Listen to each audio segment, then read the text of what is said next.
നോമ്പല്ലേ വരുന്നത്, ഇഫ്താറിന് പറ്റിയ അടിപൊളി സ്നാക്സ് ആണ്. ബ്രെഡും ഉരുളൻകിഴങ്ങും വെച്ചിട്ടാണ് ഉണ്ടാക്കിയിരിക്കുന്നത്. പെട്ടെന്ന് തന്നെ നമുക്ക് റെഡിയാക്കി എടുക്കാൻ പറ്റും.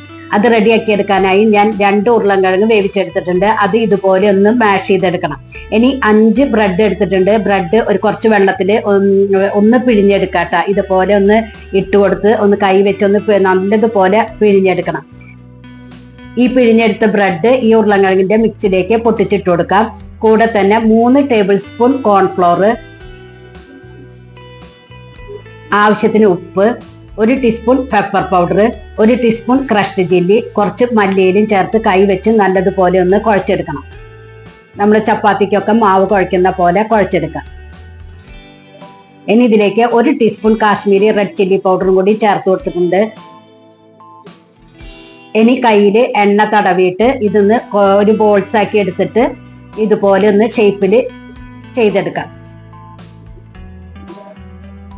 ഇതുപോലെ ബാക്കിയുള്ളതും ഇതുപോലെ ചെയ്തെടുക്കുക. ഇപ്പൊ ഞാൻ മുഴുവനും ചെയ്തെടുത്തിട്ടുണ്ട്. ഇനി ഇത് ഫ്രൈ ചെയ്യാനായി എണ്ണ വെച്ചു കൊടുത്തിട്ടുണ്ട്. എണ്ണ നല്ലതുപോലെ ചൂടായതിനു ശേഷം മീഡിയം ഫ്ലെയിമിൽ സ്റ്റൗ വെച്ച് കൊടുക്കുക. എന്നിട്ട് ഓരോന്നായി ഇട്ട് കൊടുത്ത് തിരിച്ചും മറിച്ചും ഇട്ട് കൊടുക്കുക. ഗോൾഡൻ കളർ ആയാലും കോരിയെടുക്കുക. അടിപൊളി സ്നാക്സ് ആണ്. ഇഫ്താറിനായാലും 4 മണിക്കായാലും കഴിക്കാൻ പറ്റിയ അടിപൊളി സ്നാക്സ്. എല്ലാവരും ഒന്ന് ട്രൈ ചെയ്ത് നോക്കി ഫീഡ്ബാക്ക് ഒന്ന് അറിയിക്കുക. നിങ്ങൾക്ക് ഈ ചാനൽ ഇഷ്ടമാവുകയാണെങ്കിൽ പ്ലീസ് ഒന്ന് സബ്സ്ക്രൈബ് ചെയ്ത് ലൈക്ക് ചെയ്ത് ആ ബെല്ലൈക്കൺ ഒന്ന് അമർത്തുക. അപ്പൊ ഞാനിടുന്ന ഇതുപോലുള്ള വീഡിയോസിന്റെ നോട്ടിഫിക്കേഷൻ നിങ്ങൾക്ക് കിട്ടും. ഫ്രണ്ട്സിന് ഷെയർ ചെയ്ത് കൊടുക്കാനും മറക്കരുത്. നിങ്ങളുടെ സപ്പോർട്ടാണ് വേണ്ടത്. പ്ലീസ് ഒന്ന് സപ്പോർട്ട് ചെയ്യുക. താങ്ക്